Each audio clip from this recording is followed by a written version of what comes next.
Victor আপোনালোকে জানে যে কি ভিক্টৰ মানে কি হৈছে প্ৰব্লেমটো ভিক্টৰ মানে বহুদিন জেলত থাকিলে আমাৰ জুবিনদাৰ কাৰণে জেলত থাকিলে ভিক্টৰটো একো এনেকুৱা ৰাষ্ট্ৰদ্ৰোহৰ কাম কৰা নাই যে NSA লগাব অকল জুবিনদাৰ কাৰণে জেলত থাকিলে সি মানে বিশ্বাস কৰে যে ইমান জুবিনদাৰ কাৰণে সি জেলত যোৱাৰ পাছতো অসমীয়া মানুহে তাক হেৰি নকৰিলে সি মোৰ ওচৰত বাৰম্বাৰ কান্দিছে হা যে মোক অসমীয়া মানুহে একদম হেৰি নকৰিলে ৰেছপন্সে নকৰিলে মোক খবৰ এটা নল'লে জেলত গৈ হা গতিকে যেতিয়া সি মোলৈ ফোন কৰিলে তাৰ মাকে আৰু মোলৈ সি ফোন কৰিলে মই ক'লোঁ যে চা মই কাকো লগ নধৰাকৈ লুকাই আছোঁ এটা ঠাইত তই যদি আহ তালৈকে আহিব পাৰিবি আৰু মই কৈছোঁ মেডিয়াৰ পৰা মই লুকাই আছোঁ এটা ঠাইত তই যদি আহ তালৈকে আহিব পাৰিবি তেতিয়া সি লগে লগে তাৰ বায়েক ভিনীয়েকক লগত লৈ মোৰ তালৈ গৈ ভিক্টৰটো জানেই আৰু আপুনি মাজে মাজে উভত মাত মাতে মই একদম 2 চাত দি দিয়াৰ পাছতো উভত মাত মাতি দিছে মোৰে বদনাম কৰিছে সি হা কিন্তু মই এটা কথা জানো যে অসমীয়া মানুহৰ মাজত খুব কম মানুহ আছে যি জাতিটোৰ কাৰণে চিৰিয়াছলি ভাবে সাহস কৰে তাৰ ভিতৰত ভিক্টৰো এটা যদি তাক এনেকুৱা বিপদৰ সময়ত আপোনালোকে ভিক্টৰক কেতিয়াবা যদি লগ পাইছে ল'ৰাটো সৰুমতীয়া আৰু সি তাৰ দেউতাকক হেৰুৱাৰ কাৰণে মানসিকভাৱেও সি মানে মানসিকভাৱেও দুৰ্বল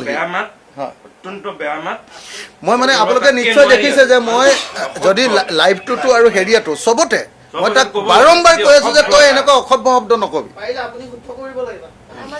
মানে সি শুদ্ধ হ'লে ভাল মই লাগি থাকিব পাৰিলে নিশ্চয় শুদ্ধ কৰিব পাৰিলোহেঁতেন কিন্তু মোৰ সময় ক'ত আপুনি নিজে কওক কালি এদিনৰ কাৰণে সি গৈছে ফটককৈ গৈ লাইভটো কৰিম ময়ো নাজানো যে সি লাইভ কৰিব লাইভটো কৰিম বুলি ক'লে মই ভাবিলোঁ যে তাক মানসিকভাৱে অলপ শক্তি অকণ দি পঠিয়াওঁ সি ভালকৈ জীয়াই থাকক সি মানসিকভাৱে মানে আপোনালোকক ক'বলৈ বেয়া মই মানসিকভাৱে সি এতিয়া বহুত দুৰ্বল মানে হা তো গতিকে ল'ৰাটোৱে সি খালি এই উভত মাতটো মতাৰ কাৰণে মোৰো পৰিৱেশ বেয়া হৈছে ময়ো তাক গালি দিছোঁ মই তাক ধমকি দিছোঁ কালি সি মোৰ লগতে আহি জুবিন ক্ষেত্ৰত সোমাইছে তাৰপিছৰ পৰা সি আৰু বন্ধ কৰিছে দেই মই এনেকুৱা ধমকি দিছোঁ তই মোক বৰবাদ কৰি দিলি বুলি কৈছোঁ তই লাইভত তই উভত মাত মাতিছ বেয়া মাত মাতিছ অশ্লীল মাত মাতিছ খুব ধমকি দিলোঁ এতিয়া সি কালি কিন্তু গোটেই দিনটো আহিছে এটা শব্দও মতা নাই আকৌ জুবিন ক্ষেত্ৰতো যেতিয়া বাইট চাইট দিছে এটা শব্দও মতা নাই সি এতিয়া নৰ্মেল হ'ব বুলি ভাবিছোঁ মই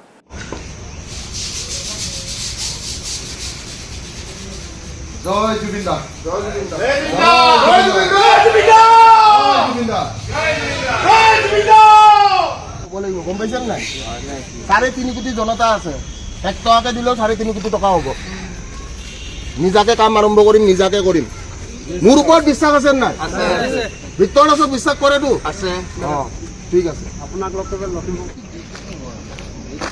ক্লাছ ইয়াৰ মাটি কহিব পৰে ক্লাছ এই ইহঁতৰ কাৰণে ইহঁতৰ বাথৰুম তাতে মহিলাখিনি আছে সেই মানুহখিনি বাথৰুম নাই মানে এতিয়া বৰষুণ লগাব লাগিব বোকা মানে এইখিনিতো বোকা হ'ব এইটো পৰা খহি আহিছে এতিয়াও খহি আহিছে লগ ধৰিম বুলি মই এতিয়া লগ পালোঁ নহয় আপোনাক মই ইয়াতে ঘৰ আপোনাক কিমান বাৰ লগ ধৰিম বুলি ভাবিছিলোঁ এতিয়া মোক ফোন কৰে মই এতিয়া গুৱাহাটীত এইটো গ্লাছ হ'ব লাগে গোটেইটো গ্লাছ লাগে গ্লাছ এইখিনি গ্লাছ হ'ব লাগে এইখিনি গ্ৰীণটো গুচাই দিব লাগে গ্ৰীণটো নালাগে গ্ৰীণটো গুচাই গ্লাছ হ'ব লাগে এতিয়া ভালকৈ দেখা পাওঁ এতিয়া আপুনি কেনেকুৱা দেখি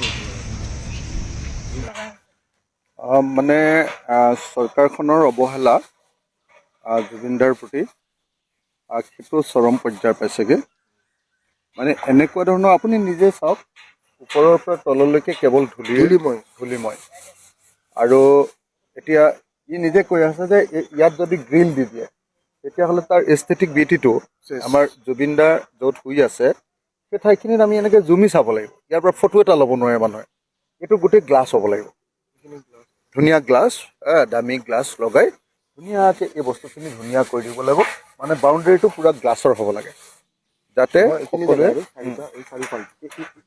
এই গোটেই বাউণ্ডেৰীটো গ্লাছৰ হ'ব লাগে এতিয়া আটাইতকৈ ডাঙৰ কথা বৰষুণ দিয়াৰ লগে লগে এই তলটো পূৰা কমপ্লিটলি বোকা হৈ যাব এতিয়া আৰু ওপৰৰ পৰা পাহাৰৰ পৰা গোটেই ৰঙা মাটিবিলাক নামি আহিব গতিকে তাৎক্ষণিকভাৱে ইয়াত এখন ৱাল তৈয়াৰ কৰি কাষেদি এটা ড্ৰেইন কৰি পানীটো ফ্ল'টো বাহিৰৰ পিনে নি যেনে তেনে যাতে আমাৰ জেগাটো ঠিক কৰা যায় আৰু তাৰ পাছত এইটো যে যাতে বাৰিষা দিনতো মানুহ আহি থাকিব পাৰে, ইয়াততো মানুহ বাৰিষাত সোমাব নোৱাৰে, এতিয়া পূৰা বোকা হৈ যাব, আহি থাকিব পাৰে যাতে, তাৰ কাৰণে পেভাৰ্ছ ব্লক মানে অলপ ভাল ধৰণৰ কোৱালিটি পেভাৰ্ছ ব্লক লগাই গোটেই অঞ্চলটো আমি ঠিক ঠাক কৰিব লাগে। এইটো লগাইছে, এইটো লগাইছে মানে চৰকাৰে হিমন্ত বিশ্ব শৰ্মাক আমি শুনিলোঁ যে তেওঁ কৈছে যে ২৬ চনৰ ইলেকশ্যনত জিকিলে ২৬ৰ শেষতহে ফাৰ্ষ্ট টেক আদালত দিব।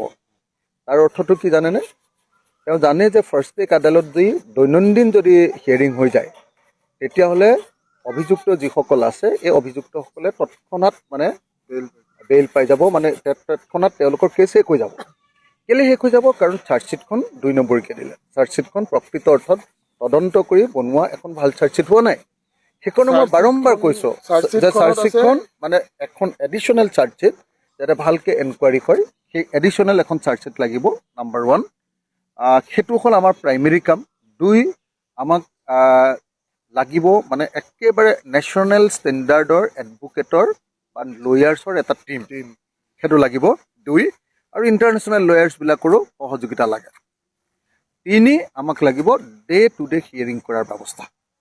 এই 3টা ব্যৱস্থা একত্ৰভাৱে হ'লেহে জুবিন দাই ন্যায় পাব। আৰু জুবিন দাক যে ন্যায় দিবৰ কাৰণে এই চৰকাৰখনৰ কোনো মানে আগ্ৰহ নাই, এইটো এই জুবিন ক্ষেত্ৰখন চালে দেখা যায়। আপুনি চাওক, গোটেই জুবিন ক্ষেত্ৰখনৰ কাৰণে কি 2,80,000 নে 2,40,000হে মুকলি কৰিছে। 2,40,000 যদি চেংচন কৰে, এতিয়া 2,40,000 ইয়াৰ বেৰখিনি দিবলৈকে নুজিবচোন, ৱালখিনি দিবলৈ, বাউণ্ডেৰী বাঁহৰ বেৰে দিয়ক 2,40,000 2,40,00,000 হয়নে? এনেকৈ কৰিছে হয়নে? 2,40,00,000 কি জুৰিব কওক? গতিকে মই সেইকাৰণে ক'ব খুজিছোঁ যে হিমন্ত বিশ্ব শৰ্মাই আমাৰ জুবিন দাক ন্যায় দিব খোজা নাই। সেইকাৰণে আজি ভিক্টৰ আৰু মই চাবলৈ আহিছোঁ। ভিক্টৰ আৰু মই আমি এনেকৈ ভাবিছোঁ যে দৰকাৰ হ'লে চৰকাৰৰ পৰা সহযোগিতা নোহোৱাকৈ আমি জুবিন ক্ষেত্ৰখন সংৰক্ষণ কৰিম। যিটো দাদা অলৰেডি কৈছে যে ফাৰ্ষ্ট কথা হৈছে আপোনাৰ চাৰ্জশ্বিট এখন 12,000 পৃষ্ঠাৰ চাৰ্জশ্বিট দেই, যিটো আমাৰ অলৰেডি বহুত অধিবক্তা বহুত টক শ্ব'ত কৈছে যে এনেকুৱা হ'লে 20 বছৰ ওপৰত লাগিব। একচুৱেলি 20 বছৰটো মানে বহুত বছৰ লাগি যাব, কাৰণ আপোনালোকে ৰিচেণ্টলি আমাৰ অভিনীল কেছটো গম পায়। অভিনীল কেছটো 840 পৃষ্ঠাৰ এটা চাৰ্জশ্বিট হা, তাতে আপোনাৰ 0 এটা কাটি দিয়ক, 4টো কাটি দিয়ক, 8 বছৰ লাগিলে, এতিয়ালৈকে ন্যায় শুনানি আমি দেখা নাই।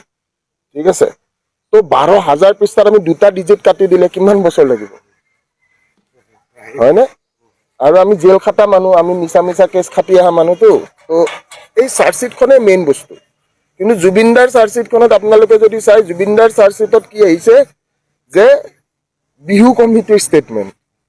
মই এটা মাজতে কথা কৈ গৈছিলোঁ, বোলে জুবিনদা ঢুকাইছে ছিংগাপুৰত, ইনভেষ্টিগেশ্যন চলিছে ক'ত? উল্লুবাৰীত, অসমখনক উল্লু বনাই থৈ গৈছে। তো এই কথা কিছুমান আমি ভালকৈ বুজি পাব লাগিব। আৰু অসমৰ নাম্বাৰ 1 অনুৰাগীজনে আজিৰ ডেটলৈকে মই জেল খাটি আহি আকৌ ঘূৰি দাদাকে এনেকুৱা এটা অৱস্থাত দেখা পাইছোঁ, তাৰপিছত মানে ইয়াতকৈ বেয়া আৰু কি লাগিব পাৰে? আৰু এটা মই আহ্বান জনাম, হাতযোৰ কৰি আমাৰ গোটেই যিখিনিয়ে মানুহে প্ৰকৃততে দাদাক ভাল পায়, সেই মানুহখিনিয়ে নিজাববীয়াকৈ কি কৰিব পাৰে সেইটোৰ কাৰণে ওলাই আহক। আমি চবেই লগ লাগি আমি আছোঁ, কাৰণ অকলে মই বহুত কৰিলোঁ, অকলে মানে মোৰ এনেকুৱা হৈছে, মই দেখিছোঁ যে ক'ৰবাত নহয় ক'ৰবাত খলঠেকত পেলাই দিয়ে অকলে। তো এতিয়া এটলিষ্ট জুবিন দাই যেনেকৈ আমাক ইউনাইটেড কৰি থৈ গৈছিলে, উই শুড বি ইউনাইটেড, মানে জাতি ধৰ্ম নিৰ্বিশেষে আমি সকলোৱে ইউনাইটেড হৈ জুবিন ক্ষেত্ৰখন প্ৰথমতে দাদাৰ জেগাটো আমি ধুনীয়া বনাব লাগে। তো দাদা এতিয়া যিটো নিদ্ৰাত, দাদা টোপনি মাৰি শান্তি পাব নেকি? আপুনি এনেকৈ ধূলিত আপুনি টোপনি মাৰিব পাৰিব নেকি? হা, মানুহটোক শান্তিত শুবও দিয়ক এটলিষ্ট। জীয়াই থকা অৱস্থাত এই মানুহটোক কিন্তু বহুতে সমালোচনাই কৰিলে বাৰু, কিন্তু এটলিষ্ট নিদ্ৰা অৱস্থাত অকণমান মানুহটোক শান্তি দিয়াটো মই বিচাৰোঁ। আৰু মই যিটো কৈছোঁ, মই ভক্ত হিচাপে মই যিখিনি কৰিব লাগে, যদি সঞ্জীৱনী পাহাৰো দাঙি আনিব লাগে, মই সঞ্জীৱনী পাহাৰো দাঙি আনিবলৈ সাজু হৈ আছোঁ। আৰু চৰকাৰৰ পৰা 1 টকা নোলোৱাকৈ কাম কৰি দেখাম। এইটো ভিক্টৰ দাসৰ চেলেঞ্জ।